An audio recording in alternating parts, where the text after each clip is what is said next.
A intimação chegou numa terça-feira chuvosa. O papel úmido e frio em minhas mãos, de 78 anos. As letras dançavam diante dos meus olhos, mas o nome do autor da ação era claro, como um soco no estômago. Ricardo, meu único filho. Ele me processava. A razão descrita em jargões jurídicos que ele mesmo me ensinara a temer era abandono material. Abandono. A palavra reverberava no silêncio da minha casa. A mesma casa que comprei com o suor de décadas costurando para fora, depois que o pai dele se foi. A mesma casa cujas paredes viram Ricardo crescer, receber os melhores brinquedos, os melhores estudos, tudo do bom e do melhor que meu trabalho podia pagar. Ele, um advogado renomado, com seu apartamento de luxo na Zona Sul e seu carro importado, alegava que eu, sua mãe viúva, me recusava a financiar seu estilo de vida. A ficha demorou a cair, mas quando caiu, não veio com lágrimas. Veio com um frio que congelou a medula dos meus ossos. Lembrei-me da última vez que ele esteve aqui. Não veio para o almoço de domingo,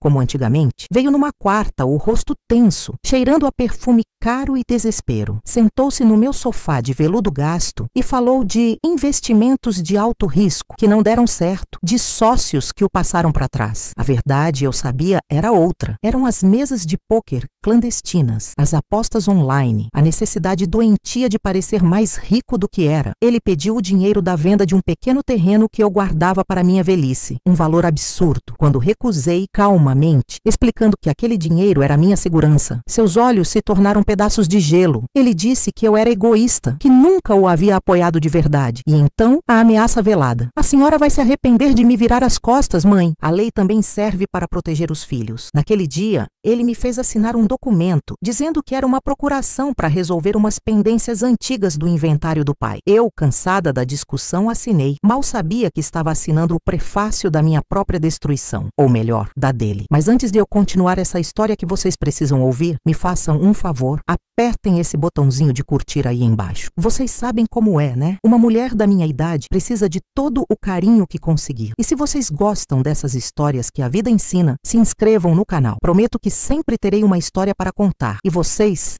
sempre terão uma cadeira na minha mesa. As primeiras semanas foram um borrão de incredulidade e dor. O mundo que eu construí parecia desmoronar, mas a tristeza, aos poucos, foi se transformando em outra coisa. Uma brasa de raiva que ardia no peito. Eu não criei um filho. Criei um abutre que agora queria bicar os ossos da própria mãe. E eu não ia permitir. Ricardo subestimou-me. Ele sempre viu em mim a costureirinha de origem humilde, a viúva que mal terminou o ginásio. Ele se esqueceu que, para erguer meu pequeno ateliê e transformá-lo em uma confecção respeitada, eu precisei lidar com fornecedores traiçoeiros, clientes caloteiros e uma burocracia que devora os despreparados. Aprendi a ler contratos nas entrelinhas, a farejar mentiras, a ser mais esperta que os peixes grandes. Ricardo, com toda a sua arrogância de doutor, esqueceu que a escola da vida ensina estratégias que nenhuma faculdade de direito jamais abordará. A primeira coisa que fiz foi ligar para o doutor Almeida, um advogado antigo, discreto, filho de um velho compadre meu, um homem que entendia que a justiça, às vezes, precisa de um empurrãozinho. Em seu escritório empoeirado no centro da cidade, longe dos arranha-céus da Faria Lima, onde Ricardo transitava, eu abri meu coração e minha mente. Não chorei, apresentei fatos, datas, valores, pequenas mentiras que Ricardo me contou ao longo dos anos e que eu, por instinto, anotei em meus velhos cadernos de contabilidade. Ele disse que precisava de dinheiro para um curso em Harvard, doutor, mas nessa mesma época postou fotos de uma viagem a Mônaco com a namorada, eu dizia, entregando a ele uma impressão da rede social do meu filho. Ele me pediu um empréstimo para reformar o escritório. Descobri pela esposa do síndico do prédio dele que a reforma foi paga por um cliente em troca de favores em um processo. A cada informação, os olhos do Dr. Almeida brilhavam com um interesse quase acadêmico. Ele via o que eu via, um castelo de cartas prestes a desabar. Minha vingança não seria um escândalo, seria uma implosão silenciosa e metódica. Enquanto Ricardo e seu advogado preparavam um espetáculo de vitimização, eu passava meus dias agindo como a velhinha frágil que eles esperavam que eu fosse. Visitava vizinhos, cuidava das minhas samambaias, ia à missa. Ninguém desconfiava das tardes que eu passava com o Dr. Almeida, montando um dossiê que aniquilaria não apenas o processo, mas a carreira do meu filho. Resgatamos extratos bancários antigos, cruzamos datas, encontramos testemunhas que Ricardo achava insignificantes. A faxineira do escritório dele, a quem ele humilhava, mas que ouvia todas as suas conversas telefônicas desesperadas com agiotas. Um ex-sócio que ele traiu e que estava ansioso por justiça. A peça final do quebra-cabeça, a prova irrefutável, veio de onde Ricardo menos esperava, de um álbum de fotografias. O dia do julgamento amanheceu cinzento, um espelho da minha alma. Vesti meu melhor vestido, um tailleur azul marinho que eu mesma costurei anos atrás. No fórum, Ricardo mal olhou para mim. Ele estava confiante, sorrindo para seu advogado. A personificação do sucesso. Ele me via ali, encolhida no banco, e provavelmente sentia pena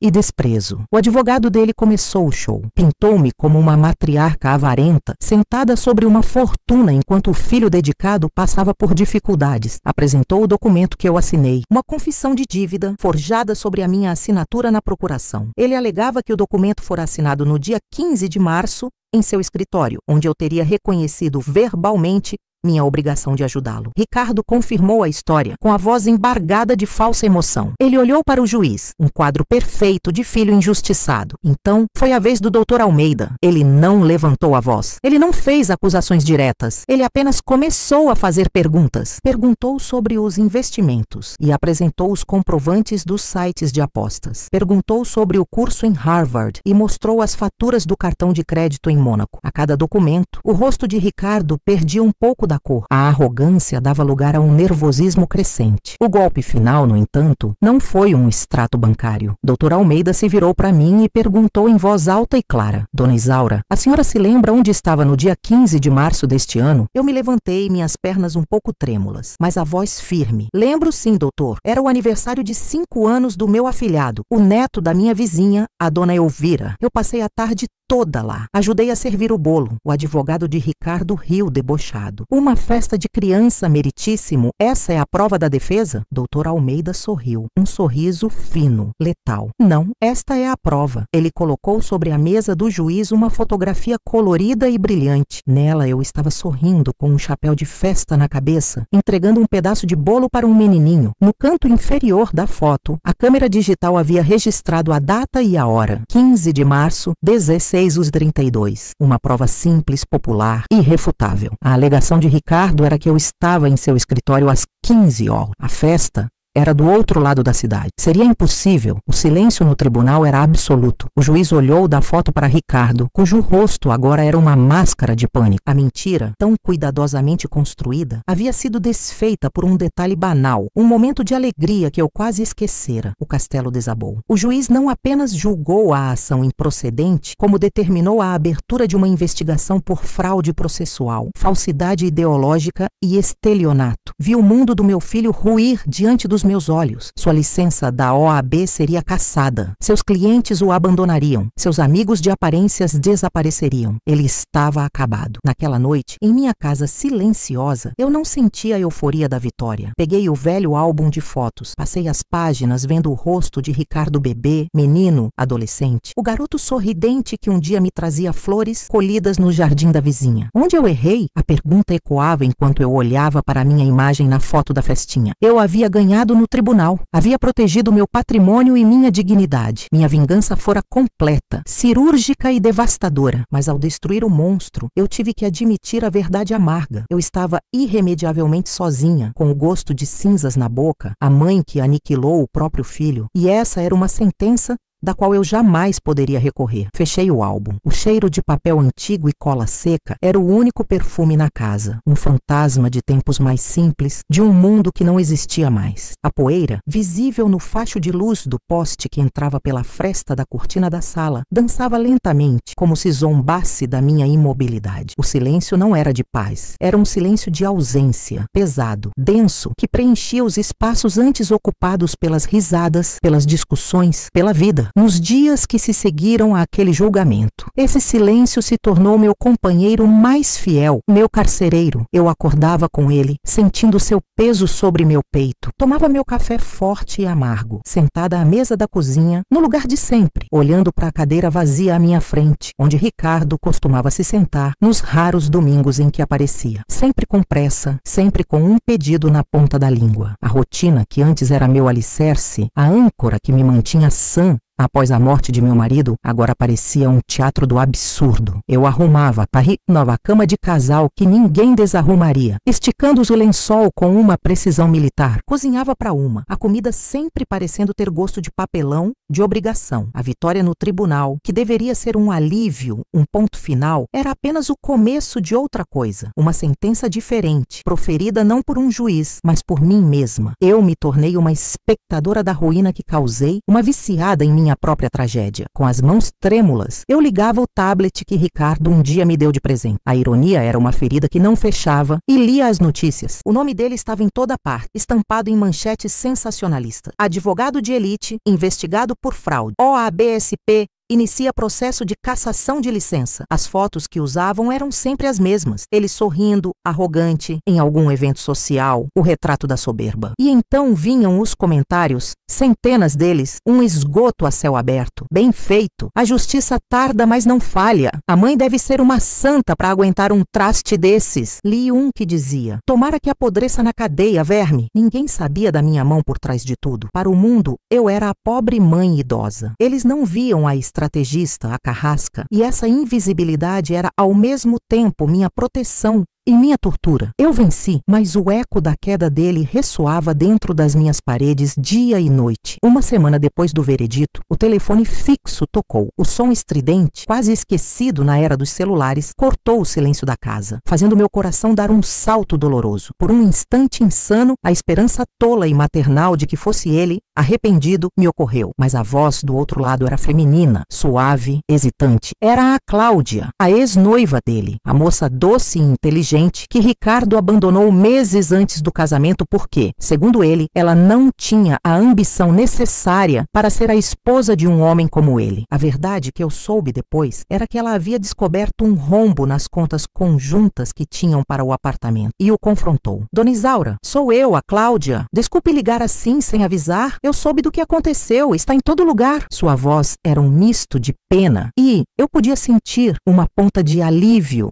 de validação. Ela também fora uma vítima. Sim, minha querida, eu soube, respondi, a voz mais firme do que eu me sentia por dentro. Eu só queria dizer que eu sinto muito por tudo isso. De verdade. Mas a senhora fez o que era preciso. Alguém precisava impor um limite ao Ricardo. Ele estava se tornando outra pessoa. Ou talvez, ela fez uma pausa. Talvez ele sempre tenha sido assim e eu que não quis ver. As palavras dela eram um bálsamo e um veneno. A validação externa que por um momento me fez sentir menos monstruosa, mas também me lembrava do quanto eu mesma havia sido cega por décadas. Ele não me deu escolha, Cláudia, murmurei, repetindo o mantra que eu usava para conseguir dormir à noite. Eu sei. Lembro de uma vez. Estávamos em um restaurante caro, um daqueles que ele adorava para impressionar os outros. O garçom cometeu um pequeno erro no pedido. A forma como o Ricardo o humilhou em voz alta na frente de todos, ele o chamou de incompetente, de um nada. Naquele dia, eu vi uma crueldade nele que me assustou. E quando eu disse que ele tinha exagerado, ele riu e disse que o mundo é dos fortes e que os fracos, como o garçom, merecem ser pisados. Acho que foi ali que eu comecei a entender quem ele era de verdade. O relato dela trouxe um gosto amargo à minha boca. Eu o ensinara a ser forte, não cruel. Eu o vi na semana passada, antes de tudo estourar, continuou ela. Ele tentou me pedir dinheiro. Estava desesperado.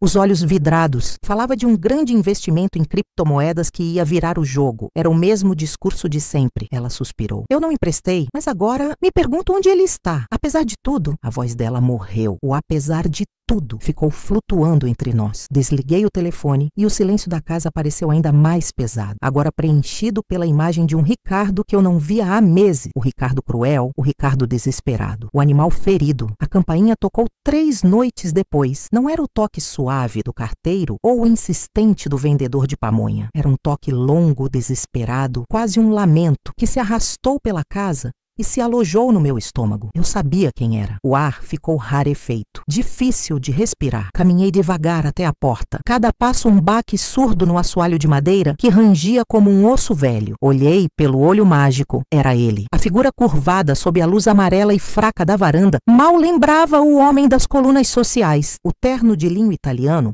fora substituído por um jeans surrado e uma camiseta preta, amassada e úmida da garoa fina que caía lá fora. A barba por fazer, o cabelo desgrenhado, os olhos fundos e cercados por olheiras roxas como hematomas. Ele parecia mais velho, menor, um homem esvaziado. O predador agora era a presa. Respirei fundo, sentindo o cheiro de mofo e chuva que vinha da porta. A mão na maçaneta de latão estava gelada. Girei a chave, abri a porta. Ele não disse nada, apenas me olhou e naquele olhar vi um turbilhão de coisas. Raiva, humilhação, uma súplica patética e o que mais me atingiu, um desamparo infantil. O mesmo desamparo que eu via quando ele caía de bicicleta e vinha correndo para o meu colo com o joelho ralado. Meu instinto, aquele instinto animal e estúpido de mãe, gritou para que eu o abraçasse. Mas a mulher que ele tentou destruir, a mulher que passou noites em claro planejando sua queda, manteve-se firme, a mão segurando a porta como um escudo. O que você quer, Ricardo? Minha voz saiu como uma lixa, sem emoção. Ele piscou como se a luz da sala o machucasse. Eu não tenho para onde ir. A voz era um sussurro rouco, arranhado. Bloquearam minhas contas. Fui despejado do flat. O celular não para de tocar com gente cobrando. Os amigos, todos sumiram. Engraçado, né? Ele tentou um sorriso cínico que se desfez em uma careta de dor. E você veio para o único lugar onde sabia que a porta ainda poderia se abrir? Completei, com uma frieza que me surpreendeu. Era um teste, para ele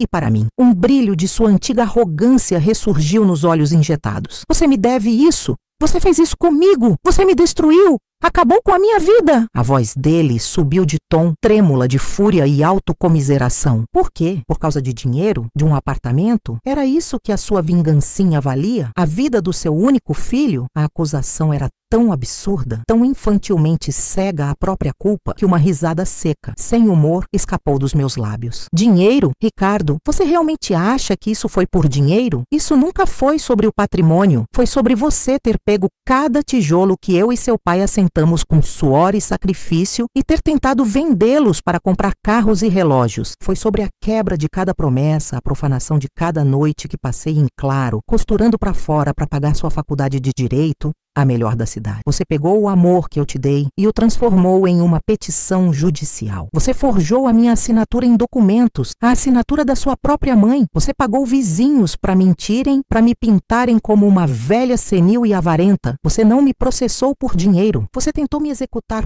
publicamente, apagar a minha história, a minha dignidade, para sustentar uma vida de mentiras que você mesmo construiu. E você, um advogado, achou que não haveria consequências? Cada palavra era uma pedra. Ele recuou um passo, como se fosse fisicamente atingido. A verdade, dita de forma tão crua, era mais devastadora que qualquer sentença de um juiz. Eu ia te devolver, ele gaguejou, a desculpa fraca e patética. Não ia. Você ia continuar me usando como sempre fez. Um caixa eletrônico sentimental. Eu só fechei a conta, Ricardo, para sempre. Ele baixou a cabeça, os ombros caídos. A garoa se transformara numa chuva fina e insistente, molhando seu cabelo, escorrendo pelo rosto como lágrimas que ele não se permitia chorar. Ele estava ali, na minha porta, o meu filho, o meu monstro, a minha obra, destruído. E eu o observava do limiar da minha casa, sentindo o frio da noite e o gelo que se instalara permanentemente no meu coração. Me deixa entrar, mãe, por favor, só por hoje. Está frio. A palavra mãe soou estranha, uma relíquia de um idioma que não falávamos mais. A súplica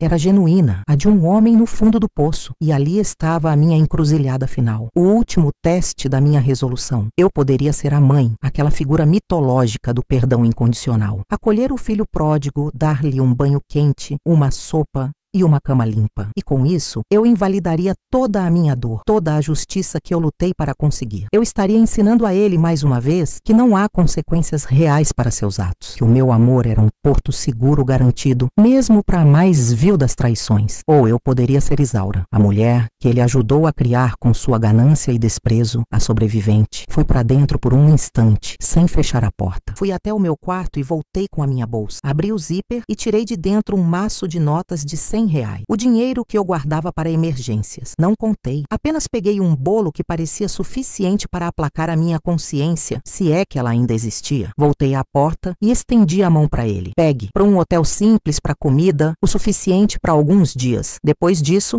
você está por sua conta. Os olhos dele se fixaram no dinheiro, depois no meu rosto. A compreensão lenta e terrível do que aquilo significava. Não era ajuda, era um pagamento final, uma indenização, uma demissão do cargo de filho. É isso? Ele sussurrou, a voz quebrada de incredulidade. Você está me pagando para sumir? Eu estou te dando o que você sempre quis de mim, Ricardo. Dinheiro. Já que é a única linguagem que você parece entender, use-a. Comece de novo. Ou não, a escolha, pela primeira vez, é inteiramente sua, mas a minha casa, a minha vida, não são mais o seu refúgio. Ele não pegou o dinheiro, apenas me olhou uma última vez e no seu rosto eu não vi mais o menino do álbum de fotos, nem o advogado arrogante. Vi um estranho, um homem que eu não conhecia e por quem eu não sentia nada, além de um vazio profundo e exausto. Ele se virou e caminhou para a escuridão da rua, a chuva agora mais forte, engolindo sua silhueta até que ele desapareceu na esquina. Fechei a porta e girei a chave 2 vezes. O som do trinco foi definitivo, final. Encostei as costas na madeira fria, o dinheiro ainda na minha mão, agora um papel inútil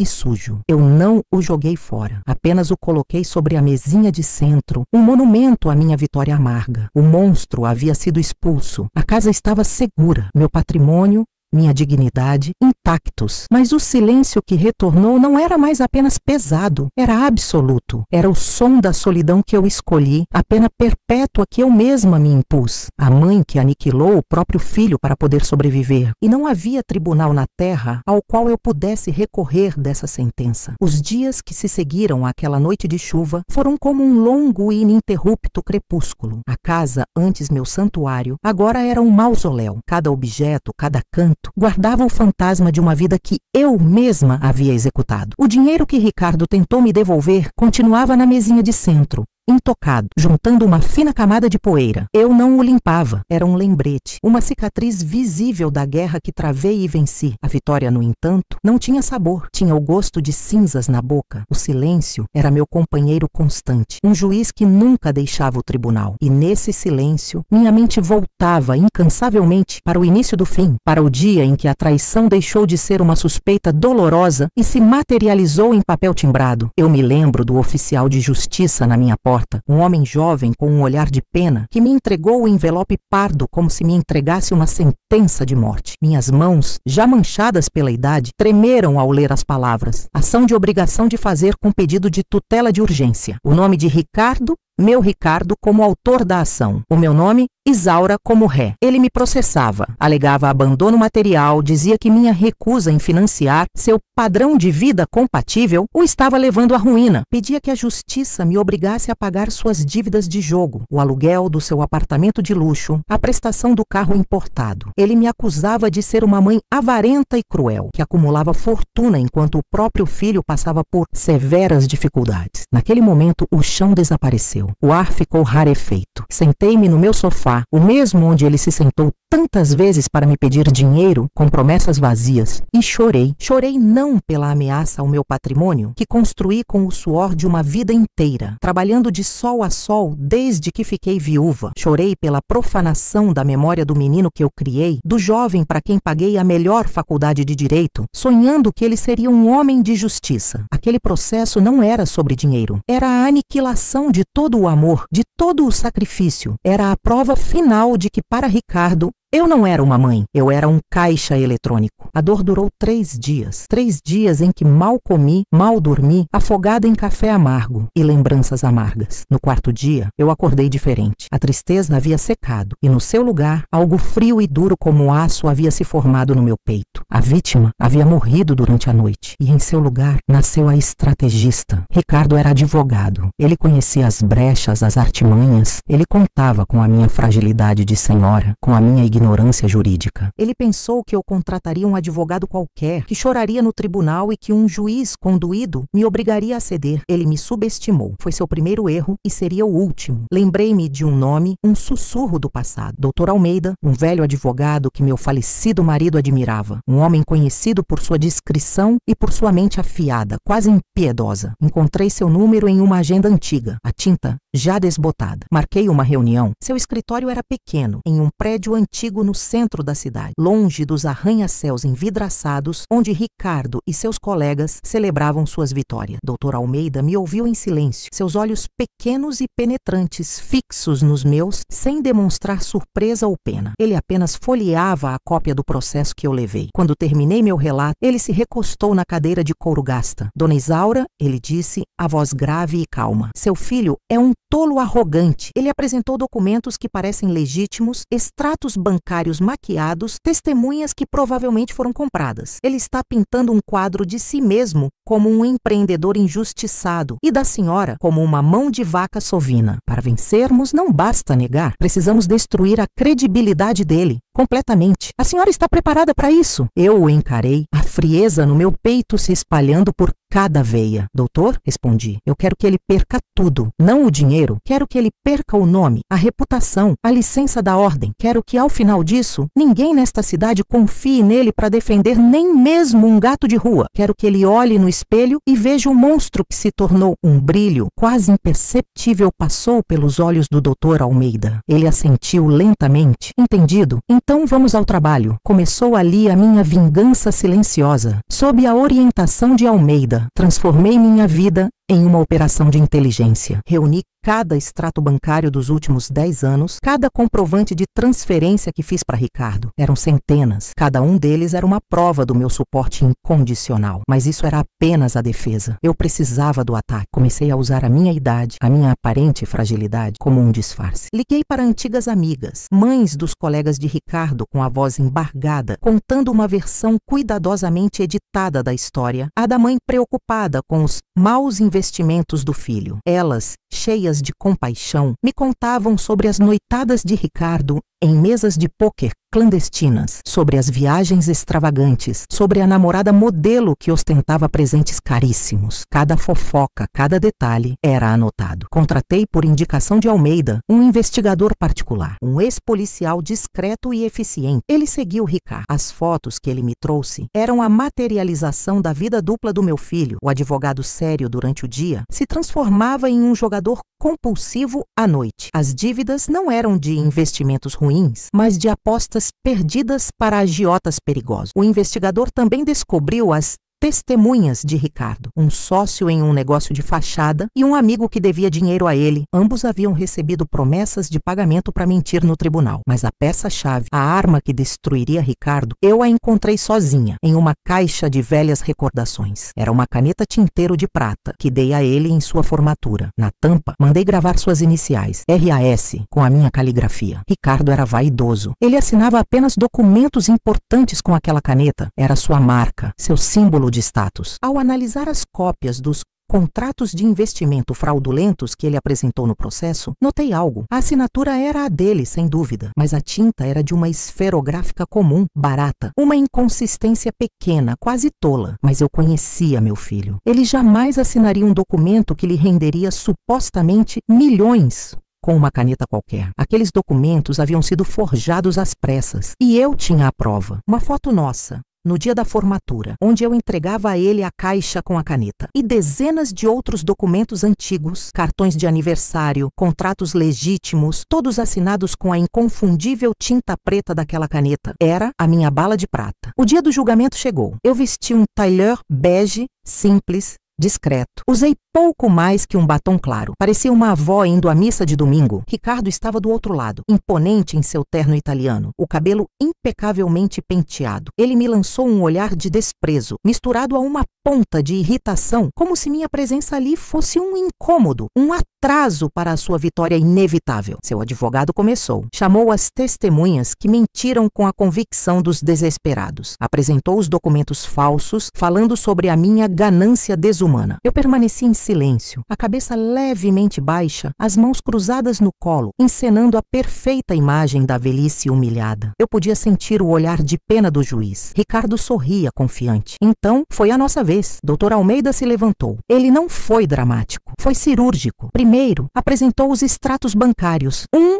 a um, anos e anos de depósitos, pagamentos de aluguel, de faturas de cartão. O advogado de Ricardo tentou objetar, dizendo que aquilo era passado. O juiz negou. A narrativa do abandono material começou a ruir. Depois, Almeida chamou um perito grafotécnico. Ele analisou as assinaturas nos contratos fraudulentos. São do réu, sem dúvida, disse o perito. Ricardo se ajeitou na cadeira, satisfeito. Mas, continuou o perito, a pressão e o tipo de tinta são inconsistentes com documentos de tamanha importância assinados por ele em outras ocasiões. O sorriso de Ricardo vacilou. Então, Dr. Almeida apresentou as provas do investigador, as fotos das noitadas de pôquer, a filmagem de Ricardo encontrando um agiota conhecido na cidade, o depoimento gravado do amigo de Ricardo, que, pressionado pelo investigador, confessou a armação em troca de proteção. A sala do tribunal ficou em um silêncio pesado. O rosto de Ricardo passou do branco ao vermelho. Seu advogado gaguejava, tentando desqualificar as provas. Mas o golpe final foi meu. Foi chamada a depor.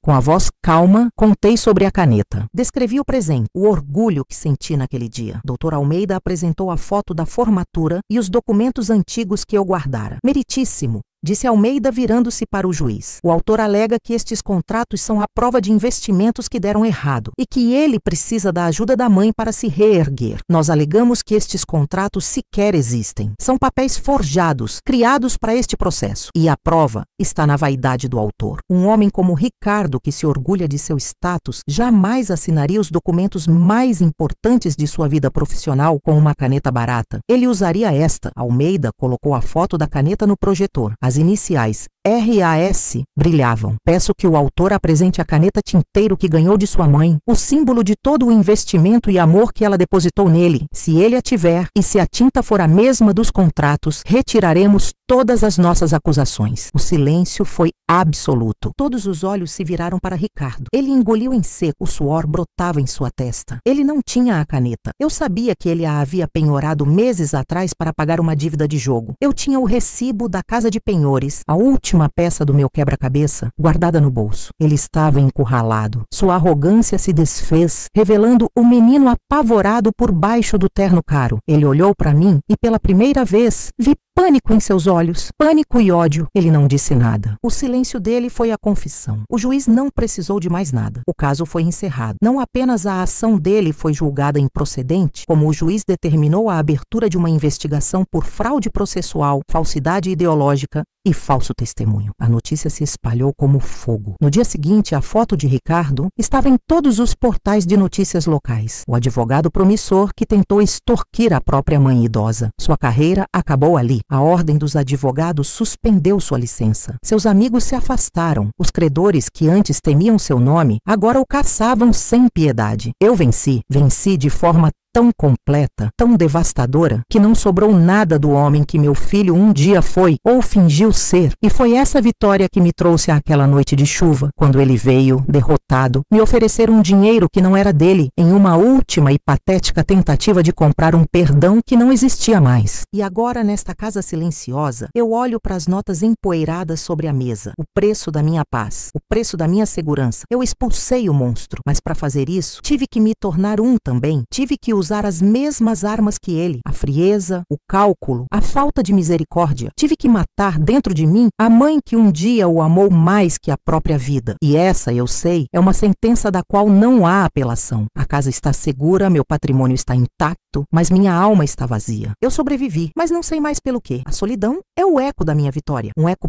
perpétuo, que ressoa nas paredes da casa e no silêncio do meu coração. O relógio de pêndulo no corredor, um presente de casamento dos meus pais, marcava o tempo com uma solenidade fúnebre. Tic-tac, cada segundo era um golpe de martelo na bigorna do silêncio, forjando a minha solidão em algo sólido, impalpável. Levantei-me, as articulações protestando contra o frio que a chuva deixara na casa. Meus dedos, finos e manchados pela idade, pairaram sobre as notas de dinheiro. Eram sujas, não apenas pela poeira do tempo, mas pela podridão da sua origem. O último insulto, uma esmola roubada oferecida pelo ladrão à sua vítima. Com um gesto lento, quase cerimonial, juntei o maço. Não o contei. O valor era irrelevante. Era o símbolo que me enojava. Fui até a lareira de mármore, um monólito branco e frio na sala de estar escura. A lenha estava arrumada e intocada há meses. Eu não acendia o fogo. O calor me lembrava de um aconchego que não mais pertencia a este lugar. Mas naquela noite, a lareira tinha um propósito. Peguei a caixa de fósforos da prateleira. O som do palito riscando a lixa foi uma pequena violência no silêncio. A chama vacilou, uma pequena vida trêmula na ponta do meu dedo, e então a toquei no maço de notas. O papel moeda, feito para circular, para comprar, para corromper, resistiu por um instante. Depois, uma borda escureceu. Enrolou-se sobre si mesma como uma folha seca, e o fogo pegou. Uma chama azulada e doentia dançou sobre os rostos impressos, distorcendo-os em máscaras grotescas antes de consumi-lo. O cheiro que subiu não era de madeira queimando, de incenso ou de qualquer coisa limpa. Era um odor químico, acre, o cheiro de riqueza se tornando cinza. Eu observei cada nota ser devorada. Observei o preço da minha paz se transformar em nada, flutuando em partículas negras pela chaminé e se misturando à noite chuvosa. Não senti alívio, não senti purificação, apenas um vazio ainda mais profundo. O dinheiro se fora, mas a mancha permanecia, não sobre a mesa, mas dentro de mim. Apaguei a pequena fogueira com o atiçador, espalhando as cinzas frágeis. O monstro estava expulso, a sua última oferenda rejeitada e destruída. E agora? O que faz um caçador quando a presa está morta? O que faz um general quando a guerra está ganha e o campo de batalha está silencioso, coberto apenas pelos corpos dos seus próprios soldados? Pois os meus soldados eram as minhas memórias, os meus afetos, a minha capacidade de amar, todos mortos em combate. Comecei a vagar pela casa, um fantasma no meu próprio mausoléu. Cada objeto era uma lápide. A poltrona de couro onde ele se sentava para assistir aos seus desenhos animados, pequeno demais para que os pés alcançassem o chão. A marca na parede do corredor, onde eu media sua altura a cada aniversário, uma escada ascendente de felicidade que, em algum ponto, começou a levar para o inferno. Passei pela porta do seu antigo quarto. Eu a havia trancado há anos depois de esvaziá-la. Mandei doar tudo, os brinquedos, os livros, as roupas. Tentei apagar a sua existência física daquele espaço, como se pudesse realizar uma excisão cirúrgica de um tumor na alma da casa. Mas a memória é mais teimosa que a matéria. Encontrei a chave na gaveta de uma cômoda, fria e pequena na palma da minha mão. A fechadura rangeu, um som de osso quebrando. Empurrei a porta. O quarto não estava vazio. Estava ocupado por uma ausência tão densa que era quase sufocante. A luz da lua, filtrada pelas nuvens, desenhava um retângulo pálido no chão de madeira. E no meio desse retângulo, esquecido num canto, havia algo que os homens da mudança não levaram. Uma pequena caixa de sapatos empoeirada. Aproximei-me como quem se aproxima de uma bomba por explodir. Ajoelhei-me no chão frio, o corpo doendo. A tampa saiu com um suspiro de papelão velho. Dentro, um emaranhado de tesouros infantis. Um carrinho de metal com a tinta descascada. Um punhado de berlindes que pareciam pequenas galáxias aprisionadas. Um boneco de super-herói com um braço quebrado. E por baixo de tudo, um caderno de desenho. Abri-o. As páginas amareladas estalaram. Os primeiros desenhos eram rabiscos, explosões de cor sem forma. Depois, figuras palito, um sol sorridente no canto da página, uma casa torta com fumaça saindo da chaminé. E então, um desenho que me fez parar de respirar. Eram duas figuras, uma alta, com um vestido e um cabelo que era uma nuvem de rabiscos pretos. A outra, pequena, segurando a sua mão. Em cima, com a caligrafia trêmula e incerta de uma criança de 5 anos, ele escrevera: Mamãe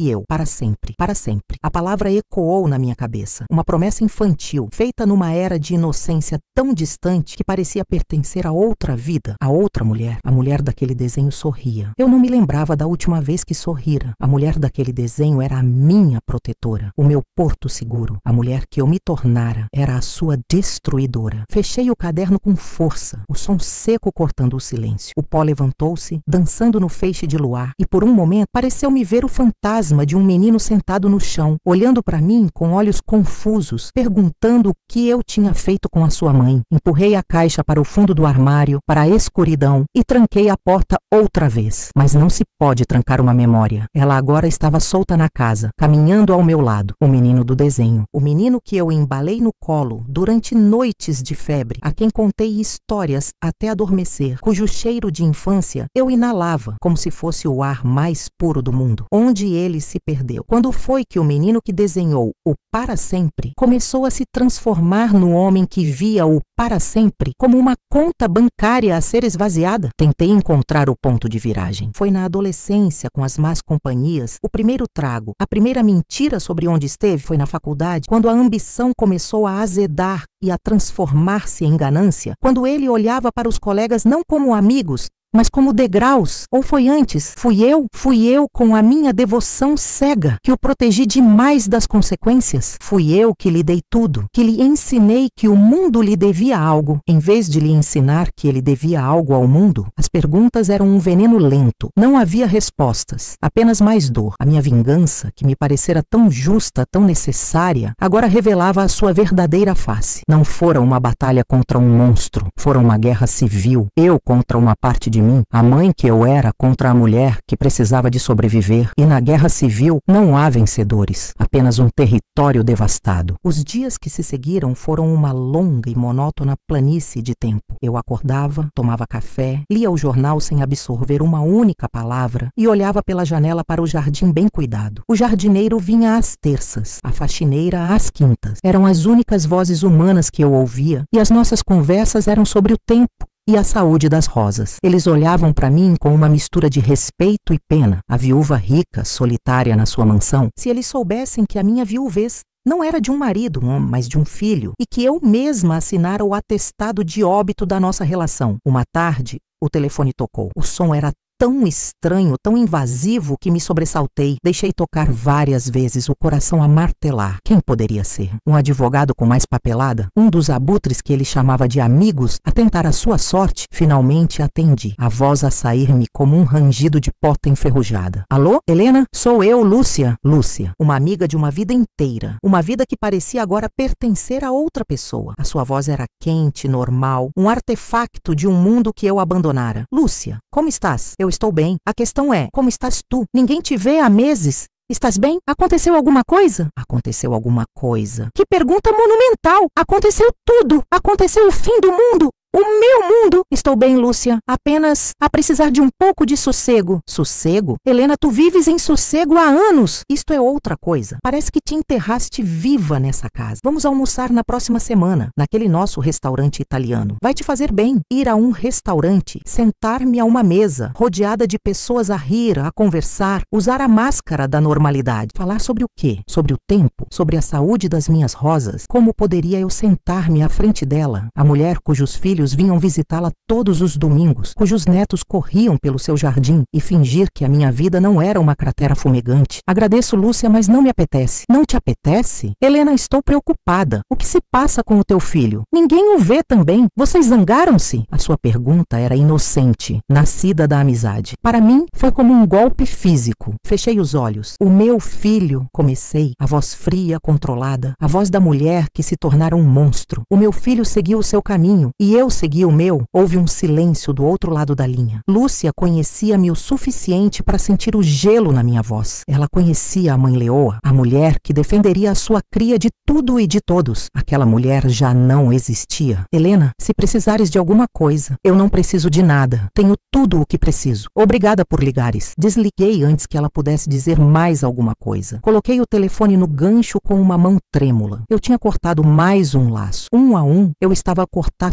todos os fios que me ligavam ao mundo, a tecer um casulo de silêncio e solidão à minha volta. Era mais seguro assim. Ninguém podia ferir-me aqui, e ninguém podia ver o monstro que eu tinha no espelho. As semanas transformaram-se em meses. O outono chegou, despindo as árvores do jardim, deixando os seus ramos como esqueletos contra o céu cinzento. A casa ficava mais escura mais cedo. Eu acendia poucas luzes, preferindo mover-me na penumbra. A minha própria sombra, longa e distorcida, era a minha única companhia constante. Comecei a falar sozinha. Não conversas, mas fragmentos. Devias ter regado as samambaias, dizia eu em voz alta na sala vazia. Ou, ao passar pelo seu quarto trancado, um sussurro. Espero que estejas a arder no inferno. E por vezes, na calada da noite, quando a armadura da raiva cedia, um gemido patético. Meu filho, o que é que eu fiz? A minha vingança não terminara naquela noite em que ele veio rastejar. A destruição dele fora apenas o primeiro ato. O segundo ato era a minha própria desintegração lenta. Eu tinha protegido o meu patrimônio, o legado do meu marido, o tijolo e a argamassa. Mas um corpo sem alma é apenas um cadáver e uma casa sem amor é apenas um abrigo. Eu vivia num abrigo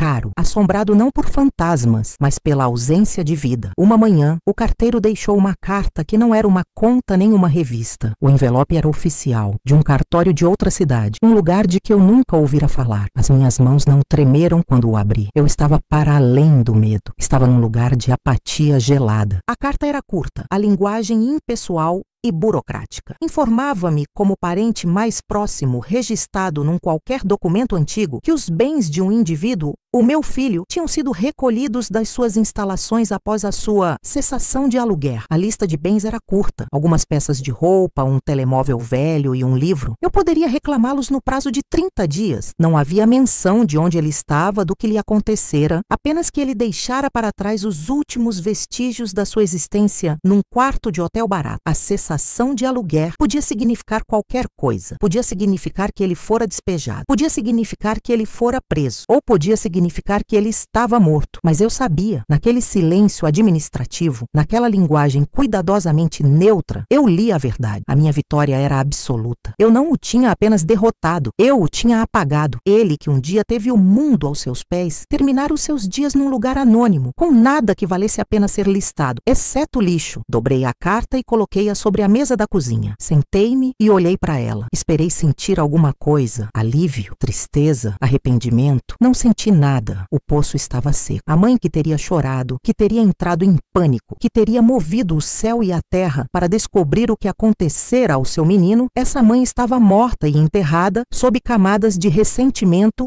e cálculo frio. A mulher que restava apenas registou a informação como se fosse o fecho da bolsa de valores. Uma transação concluída, uma conta encerrada. O prazo de 30 dias passou. Eu não reclamei os seus bens. Deixei que se perdessem, que fossem deitados fora, tal como eu deitara fora as cinzas do seu dinheiro. Era o último gesto da minha vingança, o mais cruel de todos. A indiferença. Apagar não só a sua vida, mas a prova de que ele alguma vez existiu. Agora, a casa está mais silenciosa do que nunca. O eco da minha vitória já não é um som, mas uma condição permanente, como a gravidade ou a passagem do tempo. Às vezes, à noite, quando o vento uiva lá fora, penso que o ouço a chamar-me, não o homem, mas o menino, a chamar pela mamãe do seu desenho. E a mulher que eu sou agora, o monstro que construí para sobreviver, senta-se na escuridão e não responde, porque para salvar a casa, eu tive de a incendiar por dentro. E agora vivo nas ruínas, rainha de um reino de cinzas e silêncio. Eu venci, e a minha sentença é viver com essa vitória